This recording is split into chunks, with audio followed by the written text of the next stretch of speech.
लोकसभा चुनाव 2024 का बीजेपी ने घोषणा पत्र जारी कर दिया है। आपको क्या लगता है, ये जनता के हित में है या यह एक लॉलीपॉप है? तो इससे बातचीत करने के लिए हमारे साथ हैं, हमारे स्टूडियो में है श्री अनिल वर्मा जी, जो गोल्ड मेडलिस्ट है, जर्नलिस्ट है। हम इससे जानकारी लेते हैं और इसके विषय में। तो भाई साहब, ये क्या है, जनता के लिए लॉलीपॉप है या फिर उसके उत्थान के लिए है?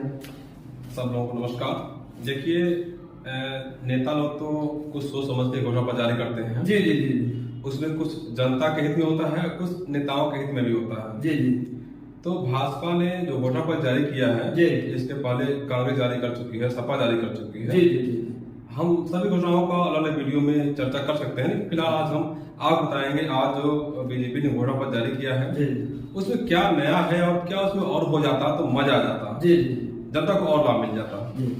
तो सबसे पहले बात करूं मैं, इसमें मोदी सरकार ने जो है स्कीम चलाया था आयुष्मान योजना, उसमें जो है गरीबों को 5 लाख तक का उसमें मुफ्त में इलाज का प्रावधान किया गया था।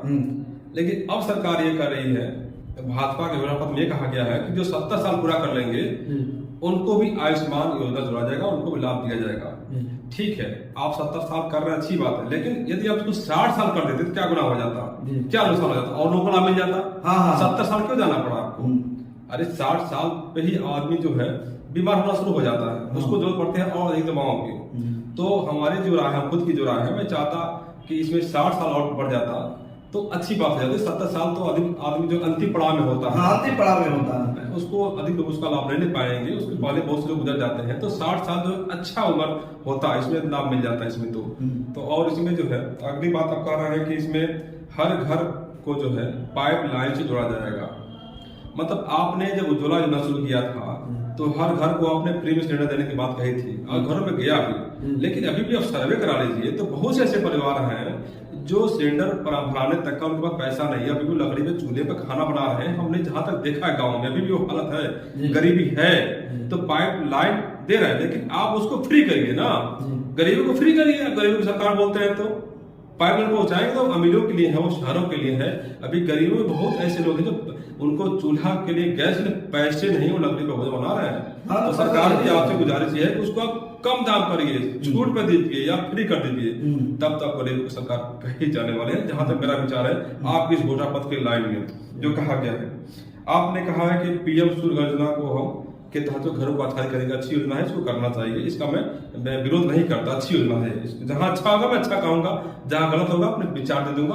और मुझे पता नहीं कि जनता की क्या राय, जनता की राय होगी तो बताएगा आप लोग भी, उसमें यही सोच सकता है। फिर आपने कहा कृषि के हर क्षेत्र को सशक्त करेंगे। तो भाई साहब, आप जब इसके पहले चुनाव में कहे थे किसानों की आय हम दोगुनी करेंगे, आप खुद समीक्षा कर लीजिए और जाके सर्वे कर लीजिए, क्या किसानों की आय दोगुनी हुई? नहीं हुई। मैं भी किसान का परिवार का बेटा हूं, मैं भी खेती किसानी करता हूं। किसानी का दोगुना नहीं, किसान परेशान हो गया, महंगाई बढ़ गई, खाद बीज पानी और जो भी डीजल है उसके दाम बढ़ गया। आपने घटाया क्या? कुछ नहीं घटाया। और करें दुगनी आय करेंगे और आप कह रहे हैं कि हम हर क्षेत्र में सशक्त करेंगे। कहां सशक्त आ रहा है आपको? कहां नजर आ रहा है? आप किसी प्राइवेट कंपनी का बीज पे कंट्रोल, दाम पे कंट्रोल किया है आपने?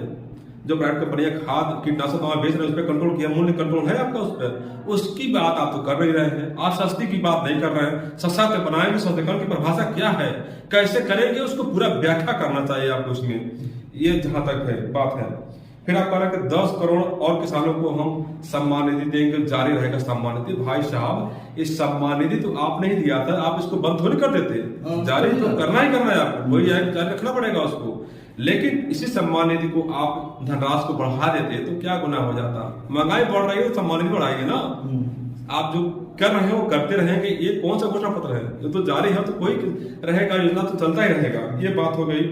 फिर आप श्री अन्न को सुपर फूड बनाने पर जोर दिया। सुपर फूड बनाएंगे तो कैसे बनाएंगे, इसको विस्तार से आपको बताना चाहिए, क्योंकि सुपर फूड जो है वो कंपनियां बनाती है, किसान नहीं बना पाता है। किसानों के लिए उसमें कुछ प्रावधान करना चाहिए ताकि किसान भी उसको घर पर सुपर फूड बना सके। श्री अन्न उसको जो है कुछ ऐसे उपाय करने चाहिए इसके लिए। फिर आप कह रहे हैं कि मछली पालन मोती खेती को प्रोत्साहन करेंगे। मछली पालन में योजनाएं चला रहे हैं आप, चलती रहेगी, लेकिन इसके लिए कौन सी स्कीम लेकर आ रहे हैं आप किसानों के लिए, मछली पालकों के लिए, मछुआरों के लिए, उसको बताना चाहिए। क्या आपने रणनीति बनाई उसके लिए बताना चाहिए।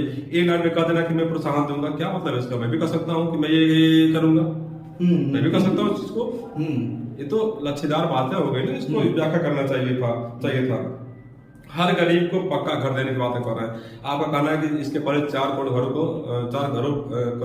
परिवारों को पक्का घर दे चुके हैं, और इसमें जो है 3 करोड़ और घरों को पक्का मकान देंगे। ठीक है, आप दीजिए, अच्छी बात है, लेकिन इसके पीछे भ्रष्टाचार कितना है, इसको खत्म करने की बात आप नहीं कर रहे हैं। हर गांव में आप जाएंगे, काफी जगह शिकायतें आते हैं, 20,000 का प्रधान ले लेता है किसान उन लोगों से, और आप देते हैं कितना, 1,20,000 प्रधान ले लिया और मजदूर निकाल के उसको कुछ नहीं मिलता है, मकान बन जाएगा 1,20,000 में। यदि आप बात करते हैं, आप कई साल से 1,20,000 रुपये आप दे रहे हैं इसमें मकान बनवाने के लिए ग्रामीण क्षेत्र में, तो आप इसकी धनराशि बढ़ाने की बात क्यों नहीं कर रहे हैं? क्यों नहीं आप ये सालों में आप दे रहे हैं कि 2.5 लाख रुपया प्रधानमंत्री आवास योजना के तहत, सारे के तहत, और गांव में आप 1,20,000 दे रहे हैं, आप भी इसको 2 लाख कम से कम कर सकते थे ना, क्यों नहीं किए आप? जनता मांग कर रही है, आपको करना चाहिए। जब सर्वे कराए होंगे तो मान चल गया होगा कि इसकी धनराशि बढ़ाई जानी चाहिए। फिर आप टूरिज्म योजना में विरासत को जोड़ेंगे, ठीक है, जोड़ दो, अच्छी बात है इसको। और फिर आप कह रहे हैं कि हर घर को जो है नल से जोड़ेंगे, और जो भी है पाइपलाइन से आप वहां सप्लाई करेंगे पानी की। लेकिन इसके पहले आप योजना चला रहे हैं, ये चल रही है, लेकिन इसके पीछे कितना भ्रष्टाचार हो रहा है, इसके पीछे आप देखिए, गहराई से इसकी जांच कराइए। अभी भी बहुत से ऐसे गांव हैं जहां 2-2 साल से काम पूरा हो गया लेकिन सप्लाई नहीं मिल पाया। भ्रष्टाचार की वजह से वहां की पाइपें फूट गई हैं, टूट गई हैं, पानी सप्लाई घरों तक नहीं पहुंच पाया है। मैं महाराजगंज जनपद की बात करूं तो बांसबजौली गांव है, वहां पर 2 साल से बनकर तैयार है, अधिकारी कारक प्रधान ने पाइप तोड़ दिया, प्रधान कह रहे कि उन्होंने घटिया क्वालिटी का लगाया था इसलिए पाइप टूट गया है।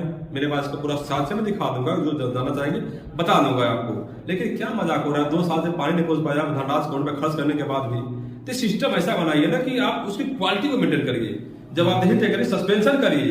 ऐसे भ्रष्टाचारियों को यहाँ देश में लाने की जरूरत नहीं है, क्योंकि जनता का पैसा उसको बर्बाद नहीं होने दिया जाएगा। अब वो जमाना गया। फिर अगली बात आप कह रहे हैं कि आप जो है उज्ज्वला योजना जारी रहेगा। उज्ज्वला योजना आपने दिया था, आपको जारी रखना पड़ेगा, आपको उसको सब्सिडी और बढ़ाना चाहिए, और फ्री में रसोई गैस किसानों को, जो महिलाएं उनको देना चाहिए, क्योंकि बहुत से ऐसे परिवार हैं जो इसका लाभ नहीं ले पा रहे हैं, फ्री में नहीं बढ़ा पा रहे हैं। फिर आप कहना कि MSP बढ़ोतरी जारी रहेगी। MSP आप समीक्षा कराइए अपने मंत्रियों से, अधिकारियों से कि MSP कितना बढ़ा रहे हैं आप, और महंगाई कितनी बढ़ रही है, किसानों का दाम कितना बढ़ा है। हर साल 100-150 रुपया बढ़ाते हैं, धान गेहूं का मूल्य बढ़ता है, लेकिन वहीं पर जो प्राइवेट में वो अधिक दाम दे देते हैं, इसलिए खरीद आपकी नहीं पूरी हो पाती है। खाद गेहूं बीज का दाम अधिक बढ़ जाता है, उसकी तुलना में तो कुछ नहीं है। कम से कम 5,000, 6,000, 8,000 रुपए प्रति क्विंटल धान गेहूं का दाम होना चाहिए, तब किसानों की आय बढ़ेगी, तब किसानों की आय बढ़ेगी। सब्सिडी पर देने से लाभ नहीं होने वाला है किसानों का, उनकी लागत कम करनी होगी, ये जरूरी बातें हैं। फिर आप कहते हैं कि 5 लाख मुफ्त इलाज जारी रहेगा, वो तो आपने दिया है, तो जारी रखना ही पड़ेगा, आपको बंद कर नहीं सकते हैं इसको। फिर बिजली से कमाइयां बढ़ाइए, अच्छी बात है, ये तो होना भी चाहिए। दवाएं सस्ती मिलती रहेंगी, बताइए दवाएं सस्ती किसको मिल रही है? इलेक्ट्रॉनिक बॉन्ड क्या है, बड़ा पर्दाफाश हुआ भी हाल ही में। दवाएं सस्ती कैसे होंगी जब आप चंदा लेंगे उन्हीं दवा कंपनियों से। तो और आप देखिए मार्केट में कि जो जन औषधि केंद्र को छोड़ दिया जाए तो वही दवाएं, उसी साल की दवाएं जो प्राइवेट कंपनियां बेच रही हैं, 10 गुना 100 गुना दाम से बेच रही हैं। दवाएं सस्ती नहीं रहती, क्योंकि महंगी हुई हैं। तो जैसे जन औषधि केंद्रों पर जो है आप दवाएं सस्ती दे रहे हैं, उसी प्रकार से प्राइवेट कंपनियों पर भी लगाम लगाइए, उनका भी रेट जो है कम से कम करिए, ताकि हर आदमी जो है उस योजना का, उस दवा का लाभ ले सके। क्योंकि हर आदमी जो है जिला अस्पताल में CHC पे नहीं पहुंच पाता है, उसको कहीं न कहीं प्राइवेट दवाएं खरीदने पर मजबूर भी किया जाता है। तो सोने योजना को गांव को बढ़ाएंगे, अच्छी बात है, बढ़ाइए उसको। तो यही सब बातें हैं, और बातों पे हम आगे चर्चा करेंगे, लेकिन ये बातें हैं मेरे मन में जो बातें थी, जो मेरी जो राय खुद की मैंने बता दिया।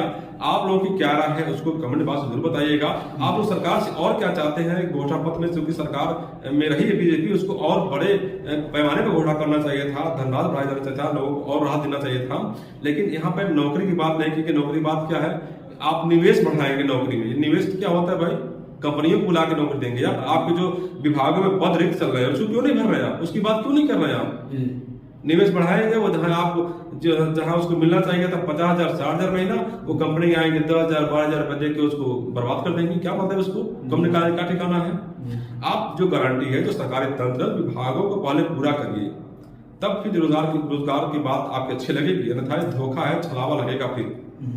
तो आपसे मेरा ये निवेदन है कि आप लोग भी अपना कमेंट जरूर बताइएगा। आप सरकार से, मोदी से क्या चाहते हैं, भाजपा से क्या चाहते हैं, आप इसको जरूर बताइएगा। और क्या अपेक्षाएं रखते हैं अन्य पार्टियों से, आपको सपा का कैसा लगा घोषणा पत्र, कांग्रेस का कैसा लगा, आपको आम आदमी पार्टी का गठबंधन का कैसा घोषणा पत्र लगा, उसको बताइएगा।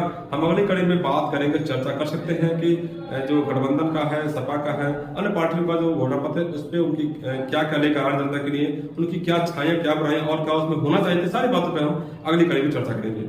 नमस्कार।